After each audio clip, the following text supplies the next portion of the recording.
जरा जरा से पदों के लिए एक दूसरे की गर्दन काट देने वाले लोग, जरा जरा से लोभ के लिए एक दूसरे को धोखा देने वाले लोग, मित्रों को, सहोदरों को, बंधुओं को, माता पिता को धोखा देने वाले लोग। This is your continuous constitutional right to meet your emperor at any time.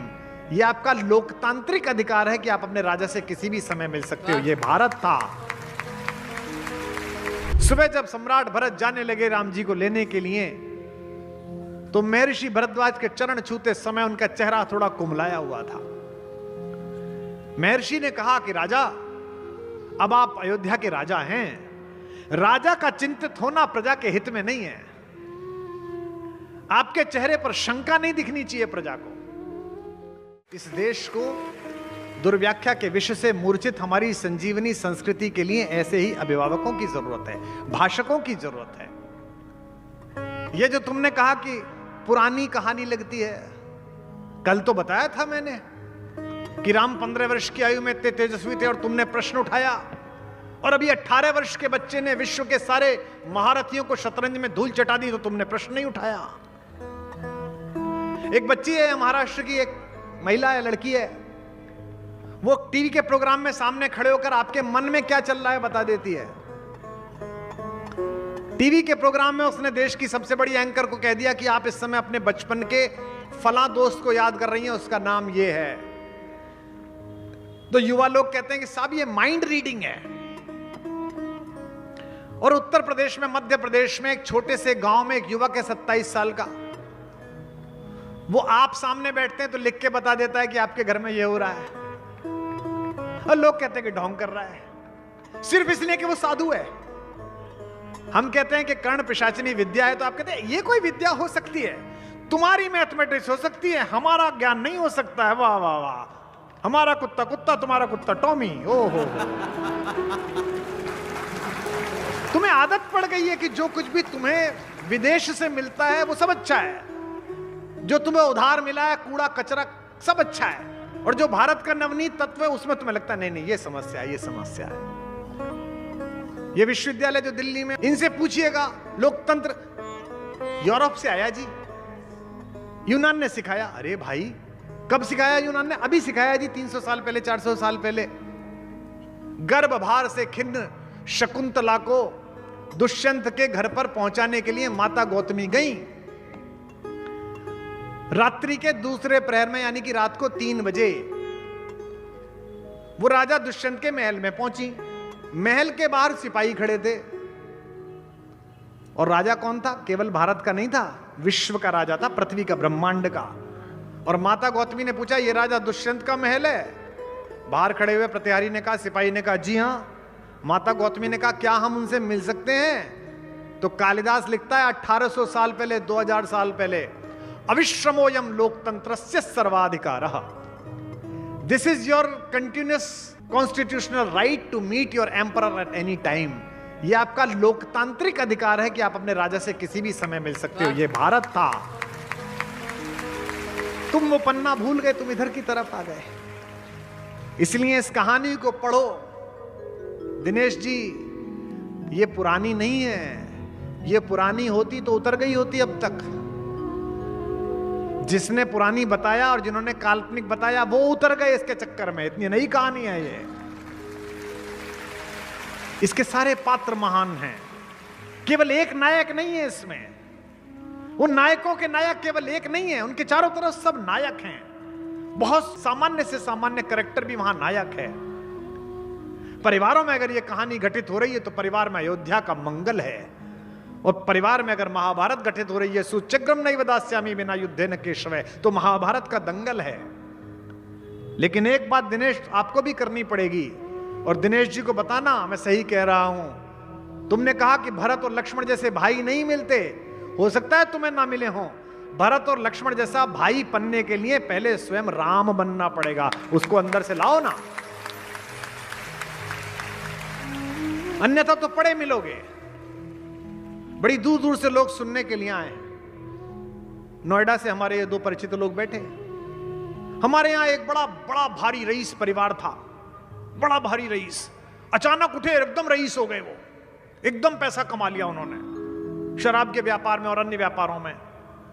छोटे भाई को एक छोटा सा फार्म हाउस चाहिए था 50 करोड़ का, जो उसके नाम था, और 1 लाख करोड़ के व्यापारियों ने एक दूसरे को गोली मार ली। और पहला जो दृश्य आया तो टाटा टेम्पू में दोनों एक दूसरे के साथ पड़े हुए थे, बड़े वाले भाई की बाह पर छोटे वाले भाई का सिर था। दृश्य देखा और मैंने कहा, यही भरोसे की बाह अगर जिंदा रहते लगा दी होती तो तू भी जीवित रहता और ये भी जीवित रहता।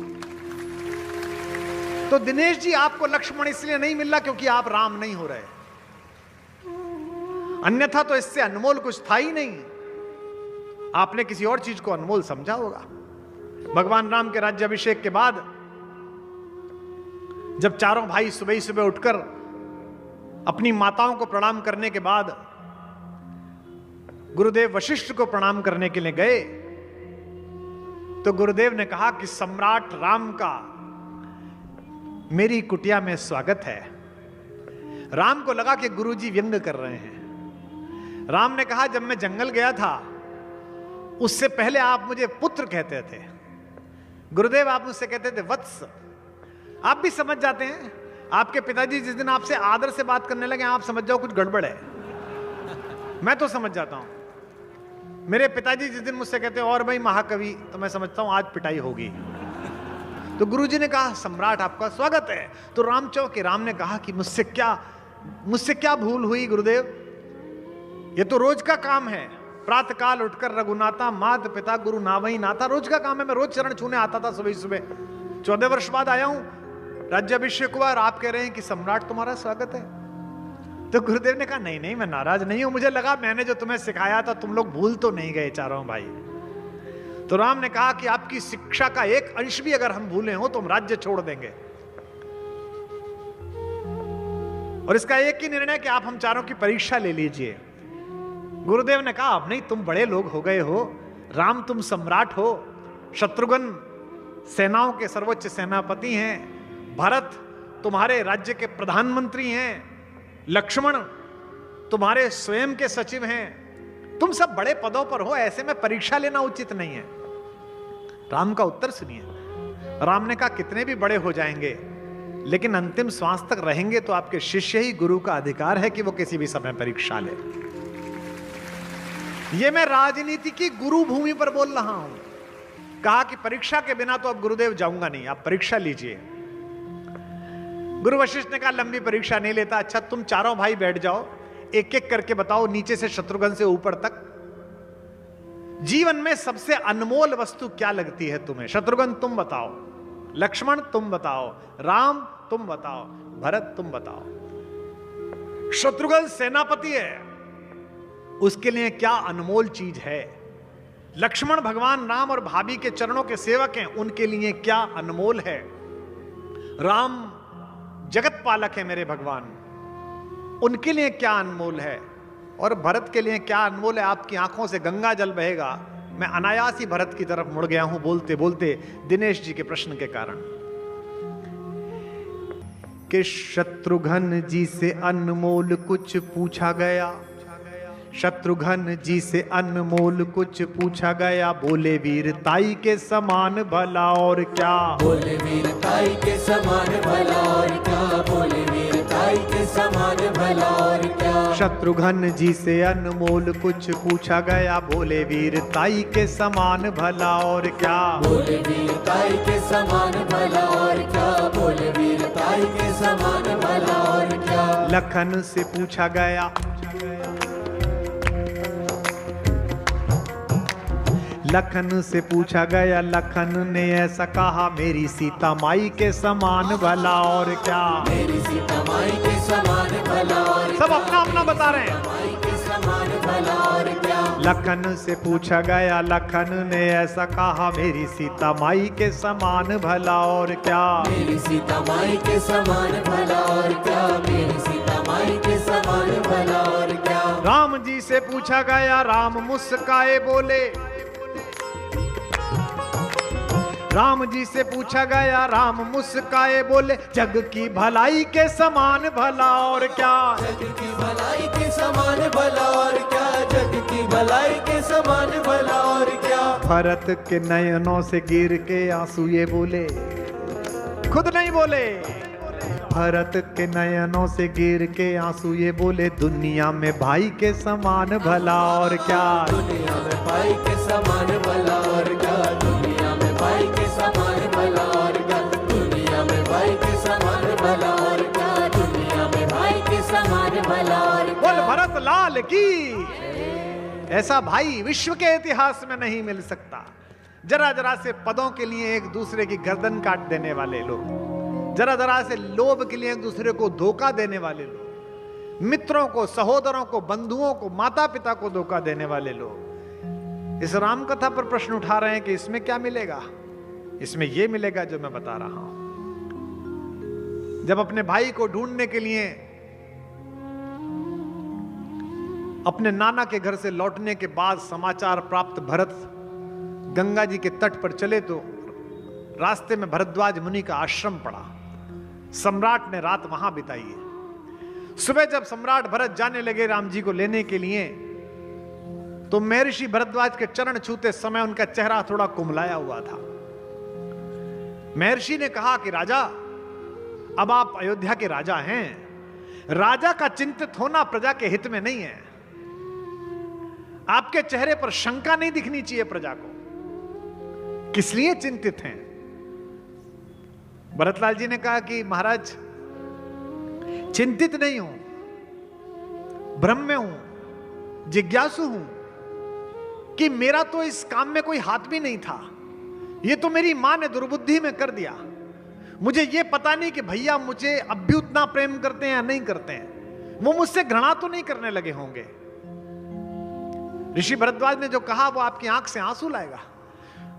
महर्षि ने कहा, मैं तो वीतरागी सन्यासी हूं, मैं गृहस्थों की मर्यादा नहीं समझता। बस इतना समझता हूं कि सुबह जब राम जी, सीता जी और लक्ष्मण जी जा रहे थे और गंगा पार करने के लिए हमारे पंडित संकल्प कराने के लिए आए, तो चेहरे पर बड़ी प्रसन्नता थी वनवास जाते समय। लेकिन जैसे ही हमारे पंडित ने स्वस्ति वाचन करते हुए कहा, जम्बू द्वीपे भरत खंडे, यह आपका नाम सुनकर ही उनके हाथ से ताली छूट गई और गंगा की रेती पर आपका नाम लेकर जोर जोर से रोने लगे कि मेरा भाई भरत अकेला रह गया, मेरा भरत अकेला रह गया। ये है प्रेम। अपने आंसू से गंगा को धोते रहे, अपने आंसू से गंगा को धोते रहे। गंगा से आंसू नहीं धो रहे हैं, आंसू से गंगा धो रहे हैं। देखिएगा, अपने आंसू से गंगा को धोते रहे, अपने आंसू से गंगा को धोते रहे। हाथ में जल लिए राम रोते रहे, हाथ में जल लिए राम रोते रहे। अच्युतम केशवम कृष्ण दामोदरम, अच्युतम केशवम कृष्ण दामोदरम। राम नारायणम जानकी वल्लभम, राम नारायणम जानकी वल्लभम। अच्युतम केशवम कृष्ण दामोदरम, अच्युतम केशवम कृष्ण दामोदरम। राम नारायणम जानकी वल्लभम, राम नारायणम जानकी वल्लभम, राम नारायणम जानकी वल्लभम। बोल सियावर रामचंद्र भगवान जय। यह पीड़ा, यह अपने भाई को लेकर सोचिए, विश्व का साम्राज्य 14 साल फुटबॉल की तरह दो भाइयों के बीच ढोलता रहा। एक राम कथा में उल्लेख आता है कि जब भगवान पर्णकुटी बनाने के लिए गए तो वन देवी वहां उनसे मिलने के लिए पहुंची। वन की देवी ने कहा कि मेरे पुरखों का सौभाग्य जो मर्यादा पुरुषोत्तम आपके दर्शन हुए। इस निबिड़ जंगल में रहने के लिए मैं आपके लिए क्या सुविधा की व्यवस्था करूं? राम जी ने कहा, वनवास मिला है, स्वयं सेवा का व्रत मिला है, अपनी सेवा स्वयं करनी है, इसमें आपकी सहायता नहीं चाहिए, मैं स्वयं कर लूंगा। फिर भी उसने कहा, मुझे कुछ तो आदेश दीजिए ताकि मैं कृतार्थ अनुभव करूं कि ईश्वर के लिए मैं कृतज्ञ हुई। भगवान ने कहा कि बड़े संकोच से आपसे मांगता हूं, अगर हो सके तो इतना कर दीजिए कि जिस मार्ग से मैं आया हूं उसमें कंटक बहुत थे, कांटे बहुत थे, कांटे हटा दीजिए। वनदेवी ने कहा, अशूला भव पृथ्वी, अभी अशूला कर देती हूं, लेकिन आप तो आ गए भगवान, अब कांटे किसके लिए हटाते हो? भगवान का भरोसा देखिए, भगवान ने कहा मैं तो आ गया, पर मेरा एक बावरा छोटा भाई है भरत, वो हमारी नानी के घर था, वो लौट के आएगा तो मुझे ढूंढता हुआ इसी मार्ग से जरूर आएगा, इसलिए कांटे हटा दीजिए ताकि उसके पैरों में कांटे ना चले। बात यहां समाप्त नहीं हुई।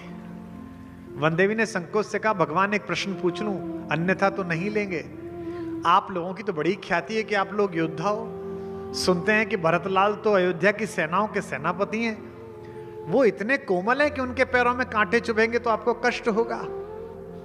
राम जी ने कहा नहीं, वो तो बड़ा शक्तिशाली है, उसकी तो छाती इतनी वज्र की है कि इंद्र का आयुध भी टकरा कर टूट सकता है, लेकिन उस रास्ते पर नंगे पैर आते समय अगर उसके पैर में एक कांटा भी चुभा तो उसका हृदय इस ग्लानि से टूट जाएगा कि मेरे कारण मेरे भैया को इन कांटों पर चलकर जाना पड़ा, इसलिए हटा दे। कोमल चरण चलत बिनु पनही, भई मृद भूमि सकुच मन मनही।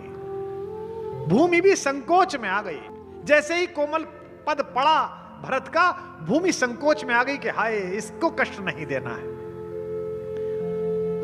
कोमल चरण है और भरत जी बिना जूते के चल रहे हैं, यह देखकर पृथ्वी संकोच में आ रही है। यह सुख तो राम को भी नहीं मिला, प्रभु के लिए तो क्या असंभव है, यह सुख तो पृथ्वी ने राम को भी नहीं दिया जिसको पैदा किया है। उसका कारण क्या है? यह पूछा था मुझसे प्रश्न किसी ने संगमनेर में, मैं आया था बोलने के लिए कि आपने ये बात बोली कल, इसका उत्तर बताइए। कि भगवान के समय तो पृथ्वी संकोच में नहीं आई, भरत जी के चलते ही संकोच में आ गई। क्यों? भगवान स्वयं कष्ट सह सकते हैं, लेकिन उन्हें प्रेम करने वाला कष्ट में रहे यह नहीं सह सकते हैं।